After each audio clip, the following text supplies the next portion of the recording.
Russia Today, bitter criticism.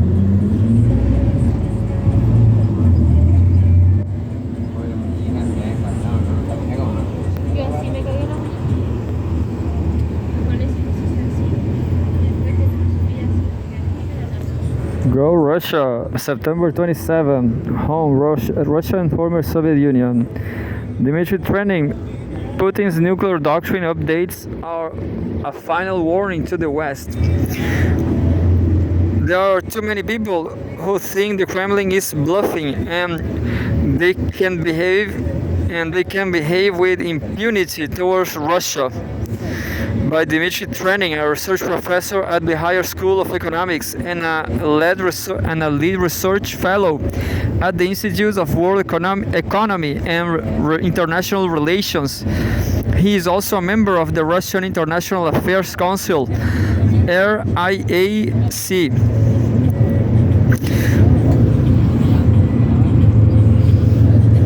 Russian President Vladimir Putin holds a meeting of the Security Council on nuclear deterrence at the Kremlin in Moscow, Russia. Vladimir Putin's decision to update Moscow's nuclear doctrine isn't a knee-jerk reaction to current events. Unlike, for example, the threat to attack deeper inside Russia with long-range missiles, the changes were flagged by the Russian president several months ago. And from yesterday's speech, we learned that the Strategic Deterrence Commission meets twice a year, which means that the document itself is constantly being reread and rethought. The merits of strengthening nuclear deterrence became clear more than 2 years ago, when the US declared that its goal in the Ukraine conflict is to inflict a strategic defeat on Russia. The West then began its game of escalation. Moscow's old nuclear doctrine was aimed at other wars and scenarios and proved ineffective at deterring the enemy in the new circumstances. We will now see the reaction in the West, where unfortunately there are many people in high places who have convinced themselves that Putin is bluffing, that Russia is afraid to respond, and that it is therefore possible to behave with impunity toward it. The doctrinal correction is thus essentially a signal to the sober minds that remains in the House of Power in Washington. This is the last warning. At the same time, there is great anxiety in countries friendly to us and other simply neutral ones about the possibility of nuclear war. China may already be thinking about it. Beijing, along with India, Brazil, South Africa, and others, wants an imminent and unconditional end to the hostilities. We need to assure them that strengthening our deterrent is the only way to prevent the general nuclear war to which Washington's mad and reckless strategy is leading the world. At the same time, the US has long thought to separate the conflict in Ukraine from discussions of strategic stability and arms control. This will allow it to simultaneously wage war against Russia and obtain guarantees of its own security from Moscow. Understandably, this approach has not been successful. The US has released this, but it wants to present itself to the international community as a promoter of global security, while framing Russia as an arsonist. It's a simple trick, but exposing it in the majority countries of the world. I would like to emphasize these words requires our attention and a concerned effort. The dialogue of trust with our partners must be continued and deepened. If we are talking about Moscow's next steps, they are less predictable than they are less predictable than the previously announced correction of the nuclear doctrine. They will depend, among other things, on the enemy's reaction to the president's remarks yesterday. But it is clear that we will have to move from verbal warnings and demonstrations to practical measures. No one is going to say publicly what kind of action it will entail, and when and where it could happen. This article was first published by the newspaper Rossiyskaya Gazeta and was translated and edited by Russia Today team. I'm going to read the related one. There's one related news. What changes in Russia making to its nuclear doctrine? I guess I read this.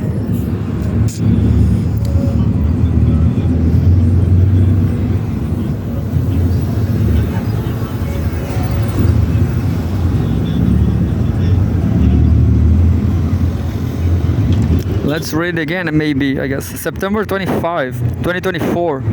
What changes in Russia making to its nuclear doctrine? Deep strikes by Ukraine and attack on Belarus will now trigger atomic response. We have a photograph testing the Burevestnik nuclear cruise missile. Russian President Vladimir Putin has announced a series of updates to the national strategy for using nuclear weapons, instead to address the changing military and political situation and emergence of new threats. The matter was brought up at the session of the Russian Security Council on Wednesday, attended by the Minister of Defense and Finance and the heads of the CSVR, FSB, Roscosmos and Rosatom. Quote, today, the nuclear triad remains the most important guarantee of the security of our state and citizens, an instrument for maintaining strategic parity and the balance of power in the world, Putin said. But I guess I read this from Pepe Escobar Telegram. First, attack by a non-nuclear state. The first proposed update to the state policy, quote, expands the category of states and military alliances to which nuclear deterrence applies, and, quote, supplements the list of military threats, unquote, intended to be neutralized by the deterrent.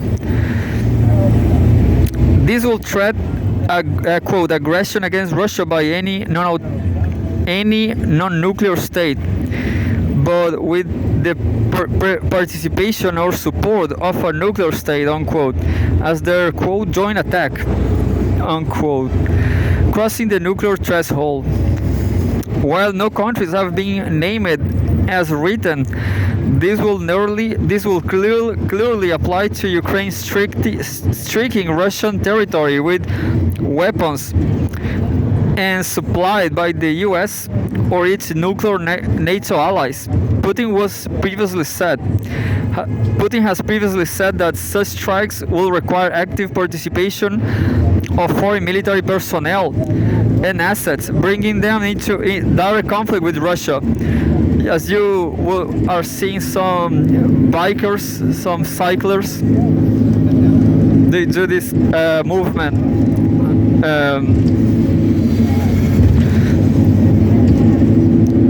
Two, lowering the nuclear threshold. The proposed revision also, quote, clearly state the conditions under which Russia can proceed to employ atomic weapons as, quote, receipt of reliable information about a massive launch of air and space attack weapons and their crossing of our state border. Putin clarified that this means strategic and tactical aircraft, cruise missiles, drones, hypersonic and other aircraft. The mention of drones here is especially significant as Ukraine has repeatedly launched mass UAV attacks against Russia's strategic bases. 3. Expanding the umbrella to Belarus. for the first time, Russia has spelled out that its nuclear deterrent could be used in case of aggression against Belarus as well as a member of the Union state. This includes, quote, a critical threat to our sovereignty through the use of conventional weapons. According to the proposal, all of this has already been agreed with Minsk and President Alexander Lukashenko, Putin said on Wednesday. 4. What was the previous doctrine? The document adopted in 2020 outlined 4 situations in which Moscow could activate the nuclear deterrent. First, if it received, quote, reliable information about the launch of ballistic missiles against itself and or allies. Second, if a nuclear weapon or other kind of WMD was used against Russia and or its allies. Third, if an enemy acted against, quote, critical state of or military facilities, unquote, that could disrupt the response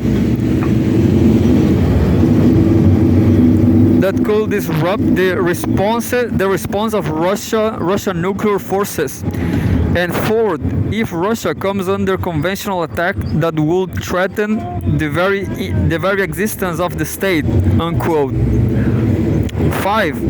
Why were the changes proposed now?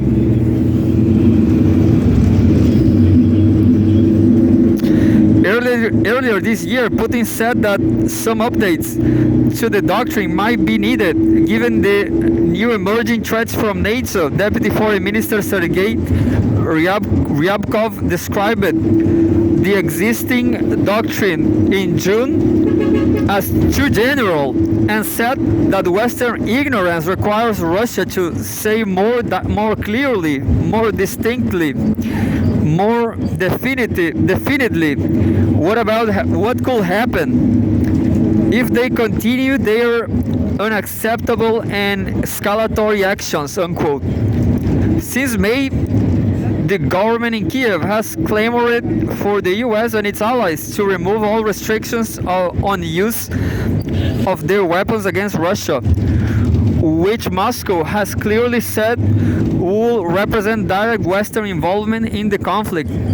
Putin reiterated on Wednesday that the use of nuclear weapons remains an, quote, extreme measure, unquote, to protect Russian sovereignty, but that Moscow will take into account that, quote, that the modern military political situation is changing dynamically, including the emergence of new sources of military threats and risks for Russia and our allies, unquote.